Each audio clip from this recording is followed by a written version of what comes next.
আসসালামু আলাইকুম, স্বাগতম সবাইকে।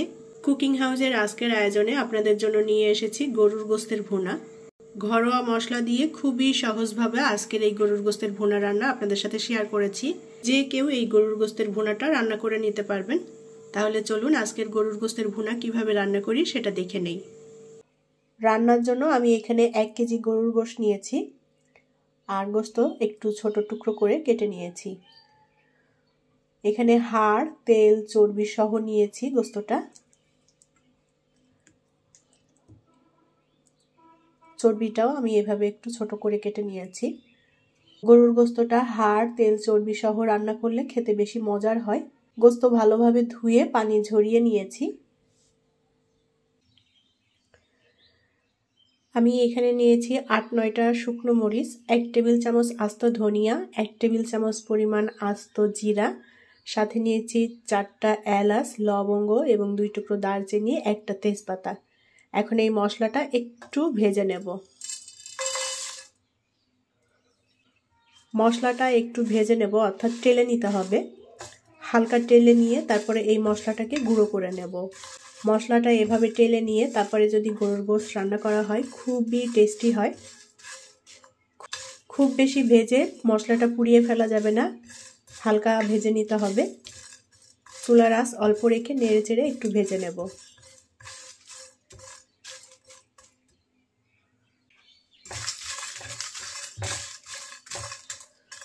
মশলাগুলো আমি ভেজে নিয়েছি। এখন এই সব মশলা একত্রে গুঁড়ো করে নেব।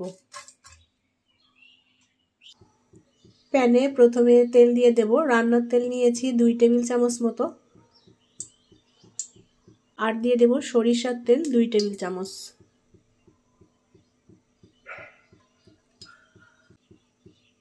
পেঁয়াজ দিয়ে দেব। আমি এখানে 5টা মিডিয়াম সাইজের পেঁয়াজ গোল চাকচাক করে কেটে নিয়েছি।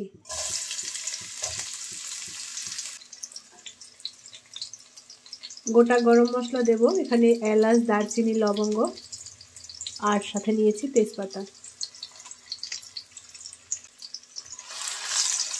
পেঁয়াজটা একটু ভেজে নেব, একটু লাল লাল করে ভেজে নেব, অতিরিক্ত লাল করব না।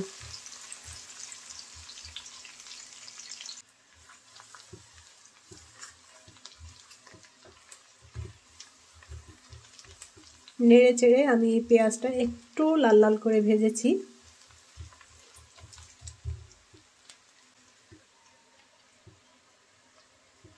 এখন দিয়ে দেব আদা বাটা, রসুন বাটা এবং পেঁয়াজ বাটা। এই মশলাটাও একটু ভেজে নেব যাতে এই মশলার কাঁচা গন্ধ চলে যায়।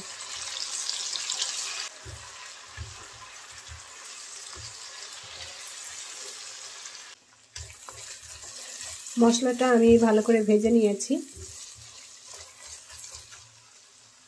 মশলা কষানোর জন্য পানি দিয়ে দেব।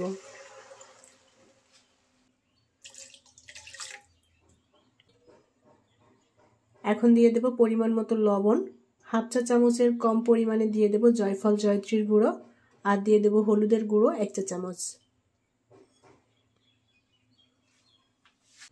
আর প্রথমে যে শুকনো মরিচ, জিরা, ধনিয়া ভেজে নিয়েছিলাম সেই মশলাটা গুঁড়ো করে নিয়েছি। এখন এই মশলাটা দিয়ে দেব।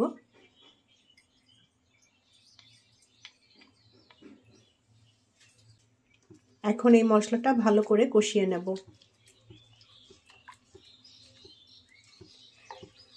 আমি আজকের এই রান্নাতে সরিষার তেল এবং রেগুলার রান্নার তেল দুটো দিয়েই রান্না করছি। যে কোনো এক ধরনের তেল দিয়ে রান্না করে নেওয়া যাবে।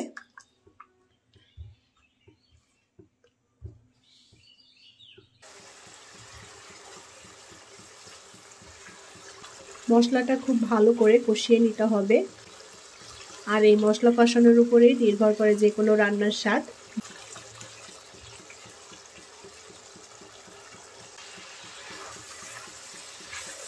মশলা আমি ভালো করে কষিয়ে নিয়েছি, তেলটাও ভেসে উঠেছে উপরে। এখন গরুর গোশত দিয়ে দেব।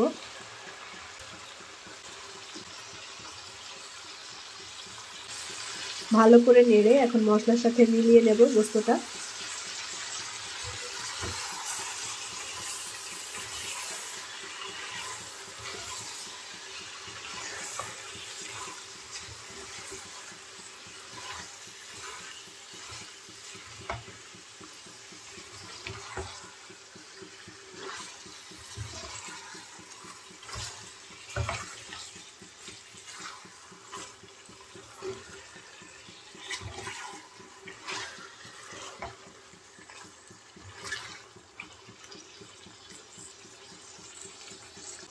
ঢেকে দিয়ে রান্না করে নেব।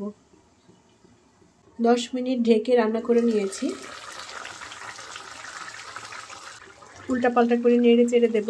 আর গোস্ত থেকে অনেক পানি বের হয়েছে, এই পানিতেই কষিয়ে নেব।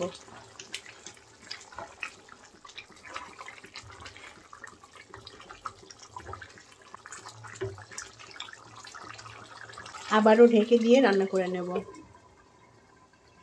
আরও 10 মিনিট ঢেকে রান্না করে নিয়েছি। এখন ভালো করে গোস্তটা কষিয়ে নেব।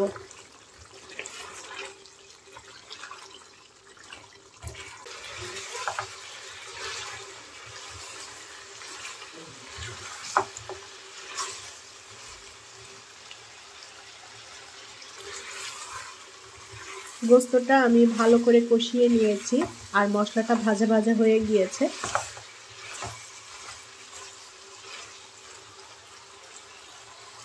পানি দিয়ে দেব এখন। আমি এখানে ফুটন্ত গরম পানি নিয়েছি।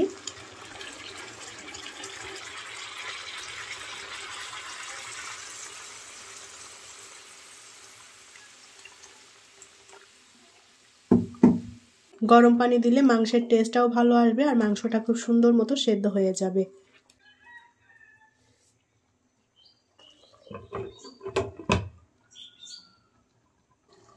বিশ মিনিট ঢেকে দিয়ে রান্না করে নিয়েছি। এর মাঝে আমি 2 বার উল্টাপাল্টা করে নেড়ে চেড়ে দিয়েছিলাম। ঝোলটা আমি আরো খানিকটা টানিয়ে একদম মাখো মাখো করে নেব।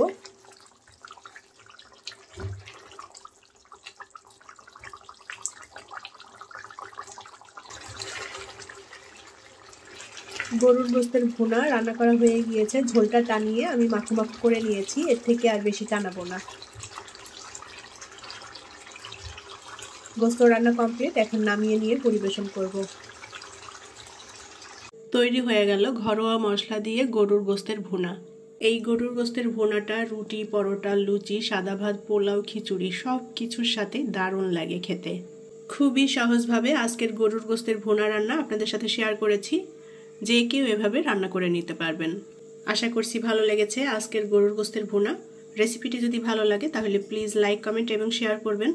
পরবর্তী রেসিপি দেখার আমন্ত্রণ জানিয়ে বিদায় নিচ্ছি। আল্লাহ হাফেজ।